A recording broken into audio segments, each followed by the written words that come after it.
Good afternoon. This is Brian Splitt on Tuesday, April 6th, here with your afternoon commentary. To sum up the grains here, we did have higher trade, all three grains finishing higher. May corn did finish 3/4 of a penny higher at 3.46 1/2. D's corn was up 1/2 penny at 3.79 3/4. You're going to want to watch the 3.83 1/4 price on the December contract. That is the February low, and if we can get a couple solid closes over that number, then we do feel that we could see a little bit more short covering develop in corn. As far as soybeans go, May beans were up 8 1/2 at 9.44 1/2, and November soybeans were up 9 1/2 at 9.31 3/4.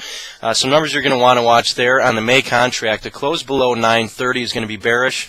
The low the day we had our quarterly stocks report was 9.30 1/2. So if we start violating that low after holding it at the beginning of this week, that would be a bearish indicator. On the November soybeans, a close above 936 would be a technical indicator that we could see a retest of that 950 area.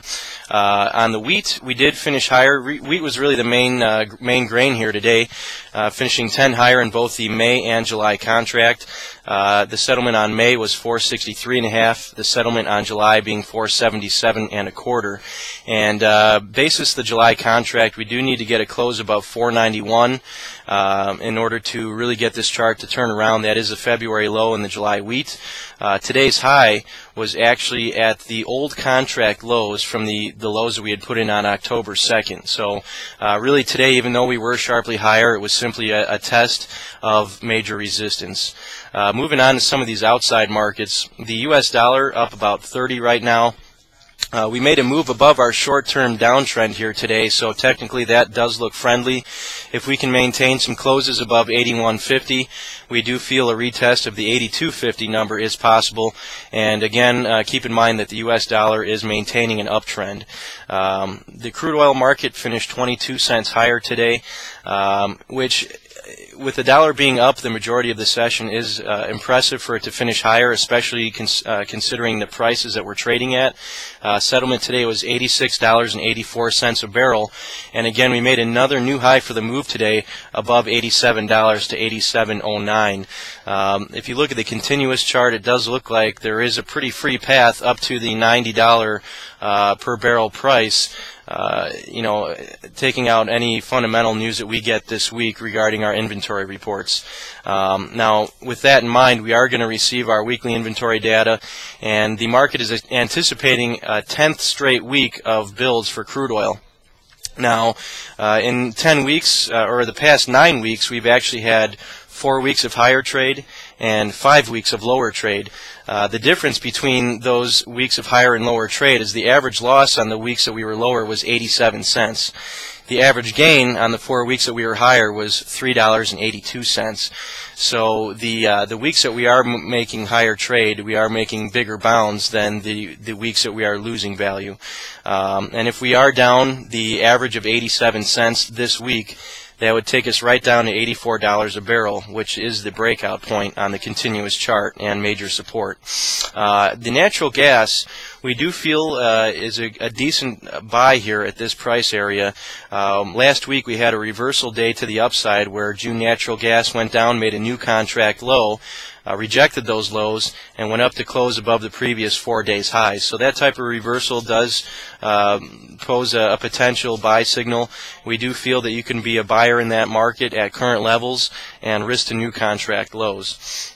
Another thing regarding natural gas, the Wall Street Journal yesterday reported that the U.S. Department of Energy was discovering basically a problem in how they were calculating our natural gas production. And due to that problem, they are going to be reducing our output numbers. So that also is going to probably provide a little bit of underlying fundamental support for the natural gas market. Equities today were just barely higher going into the final hour of trade. We did have the minutes from the Federal Reserve communique provide a little bit of support to the idea that the Fed is going to continue to keep interest rates at ultra-low levels for the fear that they do not want to stifle our economic recovery too far ahead of the game. So that did provide a little bit more support to the market and a little bit more confidence for buyers. Something also worthy of note in one of the outside markets, December cotton did potentially potentially break out today to the upside, moving and closing above our previous March highs.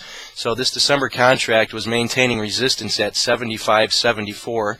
We had a double top about midway through March at that price. And as we went into the quarterly stocks and planning intention report, we really consolidated with finally getting those numbers out of the way. The cotton has continued to advance higher. So with today's move, that does open the door for a retest of the 78 cent per pound price and possibly a retest of our current contract highs in that market. So that is something to watch out for, especially if you're a cotton producer. Otherwise, in the metals, we did have gold finish $2 higher today. Silver was down almost 19 cents, and copper down almost $1.50. Gold looking pretty good here today, closing above its current downtrend. Silver did that last week, closed above its downtrend. And of note in copper, and I think we mentioned this last week, copper broke out of its highs on the continuous chart recently. So the copper market also looks like a market to buy into at support. The breakout point on the May chart specifically is at 355, and the breakout point on the continuous chart is around 352. So any setbacks you see into that lower 350 area, it does provide a possible buying opportunity there. But all in all, with the dollar up as much as it was for the majority of the session, these metals were well supported. Moving over into the livestock market, we did have selling in the hog contracts. Really a lot of bull spreading. They were buying the April nearby contract and selling all of the deferreds against it. So we did have a little bit of a reversal day here in the hogs, but with the sharp run up, it is reasonable to see some profit taking there. In the cattle markets here, something of note, we had some of the similar trade where we had higher prices initially, and those higher prices gave way to lower settlements here today. But even as the futures did retreat from the highs, we had wholesale beef prices finish higher here today, with choice up 65 cents and select up $1.69. So again, we want to keep that in mind. It's one thing to look at the charts, but it's another thing to really keep tabs on what the cash market is doing. So for right now, we can look at that as more potential profit taking, and we're going to really need to see some of the lower levels, about a couple dollars lower, violated here before we feel the funds are really going to step in and liquidate their long position. So again, we do feel a top has been placed in the cattle market, but caution is still definitely something you want to use at this point. So with that being said, I wanted to let you know that we are running a special right now on our research center. We are currently offering 13 months of our advisory report for $250.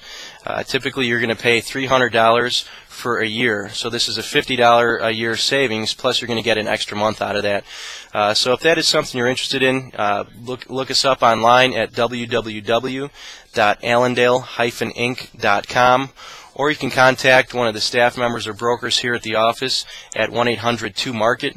That's 1-800-262-7538. We look forward to helping you out in any way we can, and good luck trading the rest of the week. Thank you.